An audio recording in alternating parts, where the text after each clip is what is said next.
The Lonely Chapter ايه هو؟ فترة من حياتك بتحط اهدافك قبل اي حاجة واي حد. تمام؟ هتعمل اكبر تقدم في حياتك. فانت في اللونلي تشابتر بتشتغل على اهدافك، بس بتصحى من النوم تشتغل على اهدافك لغاية لما تنام. تنام، تصحى تاني تشتغل على اهدافك لمدة معرفش لمدة قد ايه، بس لغاية لما حياتك تتغير. تمام؟ وامتى تعرف انت محتاجه؟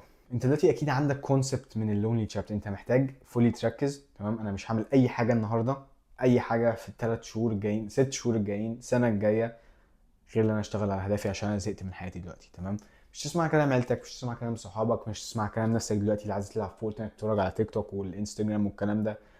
مش تسمع كلام نفسك برضه اللي عايز تتفرج على فيديو كمان بتاع تحسين ذات. هتقعد تشتغل بس. تمام؟ امتى تعرف انت محتاجه؟ اسأل نفسك السؤال ده: ايه اللي اتغير في حياتي اخر 3 شهور؟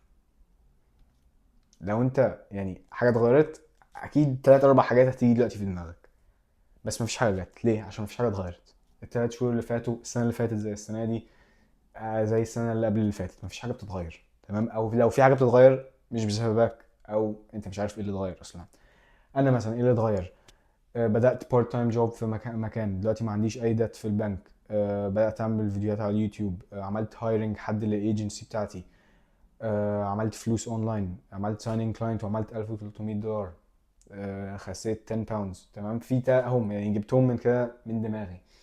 ف مفيش حاجه اتغيرت. تمام؟ ولو سالت نفسك السؤال ده وفعلا مفيش اي حاجه اتغيرت او مش عارف تجاوب عليه، يبقى في مشكله كبيره. يا اما الهدف غلط، يا اما انت ما بتشتغلش. هو الهدف مش غلط، هو الاهداف سهله انت تحط انا عايز اعمل فلوس. تمام؟ ده مش غلط الهدف، هو المشكله انت ما بتشتغلش، او خايف من الشغل، او مش قادر، او ما عندكش السكيلز ان انت تقعد تشتغل لفترات طويله. ليه؟ عشان انت عايز لما تشتغل يجيلك نتيجه على طول، عشان انستنت gratification. انت بتبقى عايز دوبامين. انت متعود تفتح يوتيوب، تفتح تيك توك، تفتح انستجرام، تخرج مع اصحابك، يجيلك دوبامين على طول. تمام؟ الريورد بيجيلك على طول، ودي مشكله. الناس ما بتعرفش تستنى على حاجه كويسه. الحاجه الكويسه دي بتيجي بعد فتره طويله من المجهود. الاثليتس اسرع واحد في العالم جري 9 ثواني جري 100 متر في 9 ثواني، يعني ضرب سنين من حياته عشان 9 ثواني. فالموضوع اللي هو انت ما تفضلش ان انت تقول لنفسك انا عايز النتيجه دلوقتي. تمام؟ انت لازم تهاندل uncertainty وديلي. اي اكتر حد بيعرف يهاندل uncertainty وديلي ده اكتر واحد هيكسب. ما يعرفش هو هيكسب ازاي، بس هيجرب وهيستنى. تمام؟ انت لو عندك الحاجتين دول هتسبق كل حد. ازاي بقى؟ انا هقول لك بالظبط ازاي تدخل في اللونلي تشابتر ده، اللي انا عملته من سنتين تقريبا. تمام؟ مع اصحابي، ومش فاكر أنا مع عيلتي، دلوقتي بعمله مع عيلتي. تمام؟ اصحابي، بعت لهم مسج. كان عندي صاحبين دلوقتي اصلا مش صحابي، يعني هم في مصر وانا مش أو مش في مصر، او عندهم حياتهم، ما اعرفش اي حاجه عنهم دلوقتي. بس انا كنت فاكر دول صحابي يعني لغايه لما اموت ومش عارف ايه. طلع لا، مش صحابي لغايه لما اموت، واصلا مش فاكرهم وهم مش فاكريني. والموضوع انا يعني حسنت من نفسي، خلاص خلاص مفيش اي، مش عارف ريليت ليهم باي طريقه.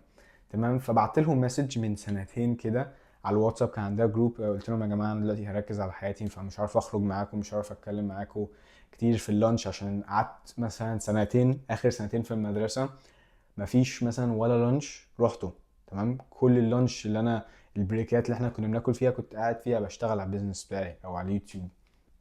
فقلت لهم كده. وعيلتي برضو، عيلتي كانت مشكلة مختلفة شوية. ما كانوا عارفين او ما كانوش عارفين ان انا هشتغل على البيزنس بتاعي، بس المهم عرفوا تقريبا، عرفوا ان انا هشتغل على البيزنس بتاعي. وبعدين خلاص قلت لهم انا هشتغل على الحكاية دي، وهم خلاص اقتنعوا. واخويا اقتنع. تمام؟ ودلوقتي لغاية دلوقتي بقول لاخويا انا دلوقتي في الفترة دي هركز فيها، ما تفضلش تدخل عليا وانا بشتغل ومش عارف ايه. فانا اتعودت على ان انا اقول للناس سيبوني في حالي. تمام؟ انت محتاج تتعود على كده. ابعت لهم مسج اللي انا لسه قايله لك ده: يا جماعه انا محتاج اشتغل على اهدافي الشهور الجايه، مش عارف اخرج معاكم. ما تقدروش تطلبوا مني ان انا اخرج معاكم لو انتوا بتحبوني فعلا. بطلوا تطلبوا مني كده. وبعدين تكتب 3 حاجات عايز تحققها خلال ال3 شهور الجايين. تمام؟ 3 حاجات. تمام؟ واتفرج على فيديو ازاي تحط اهدافك، عملته من 3 4 فيديوهات كده موجود، اتفرج عليه. و تالت حاجه هتعملها حاجه اسمها اونلاين بزنس immersion. تمام؟ بص، ده لمدة اسبوع بس هتعمله. هتفتح يوتيوب، مش تيك توك ولا انستجرام، هتفتح يوتيوب تتفرج على كل فيديو تقدر تتفرج عليه على الاونلاين بيزنس، ازاي تعمل فلوس باي طريقه. تمام، اتفرج على كل حاجه، اتفرج على ازاي تعمل فلوس ككونتنت كريتور، اتفرج على ازاي تعمل فلوس من ماركتنج ايجنسي، ازاي تعمل من افيليت نتوركس، يعني اتفرج على كل حاجه تقدر عليها. ما تتفرجش على ثامب نيل ديزاينر، عشان كميه الناس اللي بتبعت لي ثامب نيل ديزاينر وعمري ما هكلمهم، عشان دلوقتي الاي اي بقى بيعمل ثامب نيل ديزايننج. تمام، ما تعملش ثامب نيل ديزايننج، دي الحاجه الوحيده اللي انا اقولها لك. بس اي بيزنس موديل بيشتغل، تمام، او ممكن ثامب نيل ديزايننج، بهزر طبعا. يعني اتفرج على كل الفيديوهات. هقول لك مثلا الناس تتفرج عليها، اتفرج على واحد اسمه اليكس هرموزي، اتفرج على واحد اسمه تشارلي مورجان، واتفرج على حد اسمه ايمان جاجي. تمام، التلاتة دول ن- انا بثق فيهم والناس كلها بتثق فيهم وكلامهم صح. واليكس هرموزي ده اشتري كتبه، 100 مليون دولار اوفرز، 100 مليون دولار ليدز، 100 مليون دولار ماني مودلز. تمام، كل كتبه هتفيدك اللي انت تبدا تعمل فلوس اونلاين. ده لمده اسبوع. اصحى اتفرج على اكتر فيديوهات تقدر عليها، اكتب نوتس، وبعدين اخر الاسبوع قرر هتبدا ايه. تمام، ده لو هتعمل اونلاين بيزنس. تريد اوفس، تمام، برضو عملت فيديو على تريد اوفس، بس الناس بتفكر في الاهداف بس. انا قلت لك هنا 3 حاجات اللي انت هتعملهم. قبل ما تعمل ال3 حاجات دول اللي انت عايز تعملهم، قول لنفسك انت هتريد ايه لايه، هتبدل ايه عشان تاخد ايه. يعني هتدي ايه دلوقتي؟ هتدي راحتك النفسيه اكيد. يعني انت ما ينفعش تبدا اونلاين بيزنس وانت في السن الصغير ده وانت ما عندكش اي اكسبيرينس وتكسبكت اللي انت هيبقى عندك راحه نفسيه. مش هيحصل، مش هيبقى عندك راحه نفسيه لمده فتره طويله لغايه لما تفهم الموضوع. وحتى لما تفهم الموضوع مش هيبقى عندك راحه نفسيه عشان في مواضيع اكتر. بس هتتعود، هتقوى. الموضوع مش هيبقى اسهل، بس انت هتبقى انسان اقوى، فهتتعود على الوجع والكلام ده. فالراحه النفسيه، الصحاب، العيله، الحاجات بقى اللي احنا عارفينها، يعني اللي مش بفضل اعيدها كتير جدا. السوشيال ميديا، الخروج، البورن والحاجات دي، كل الحاجات دي هتمشي. تمام، سليب، ظبط نومك. الاسبوع ده اللي انت تتفرج فيه في اونلاين بيزنس ايمرجن، ظبط نومك 100%. نام في نفس الوقت، اصحى في نفس الوقت. ما تعملش يعني اول يومين اكيد هيبقوا صعبين. تمام، الناس كلها ما بتعرفش تنام كويس، بس انا لما ظبطت نومي بقيت دلوقتي داخل على السنه ظابط نومي، كل يوم بنام الساعه 11.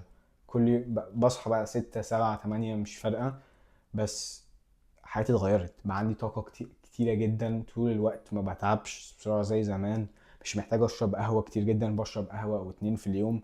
فظبط نومك في الاسبوع ده. وكمان اعمل داونلودنج التراكر، هتلاقيه في الفيديو ديسكريبشن، عشان تعمل تراكنج حياتك. تمام، هتعمل تراكنج النوم، هتعمل تراكنج عدد ساعات الشغل، هتعمل تراكنج قد ايه انت ديسبليند، هتعمل تراكنج، هتكتب نوتس، تعمل جورنالينج على اليوم بتاعك والكلام ده. فانا اديتك تراكر عشان تعمل كل الكلام ده، وعشان تخلي اللونلي تشابتر اسهل. انا كل يوم قبل ما انام بقعد 5 دقايق بابديت التراكر بتاعي، عشان ابقى عارف انا فين، ابقى عندي كونتكست انا بعمل ايه في حياتي. بس ده فيديو عن اللونلي تشابتر، محتاجه، انت اكيد محتاجه لو انت بتتفرج على الفيديو ده.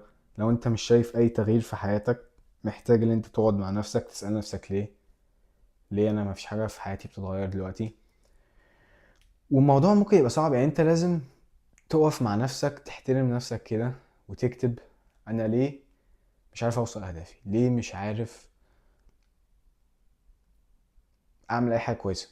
واكيد الموضوع ده لو انت بتتفرج على الفيديو ده اكيد الموضوع مضايقك. يعني انت اكيد مش معمول ان انت تقعد تتفرج على فيديوهات وتعمل اكسكيوزز. حياتك تستاهل اكتر من كده، حياتك تستاهل ان انت تحاول 100%. تمام، كل حد هيموت، بس في ناس قليلة هتموت وهي بتحاول. ودي حاجة كويسة. لو انت مت وانت بتحاول، مش قصدي كده يعني، بس تحاول، يعني ادي حياتك دي فرصة. تمام، حاول فيها 100%، وهتلاقي بجد حاجات بتحصل ما تخيلتهاش. يعني هتفتح لك الحياة، تفتح لك لو هي شايفاك ان انت بتدي 100% جهد. هشوفه في الفيديو الجاي.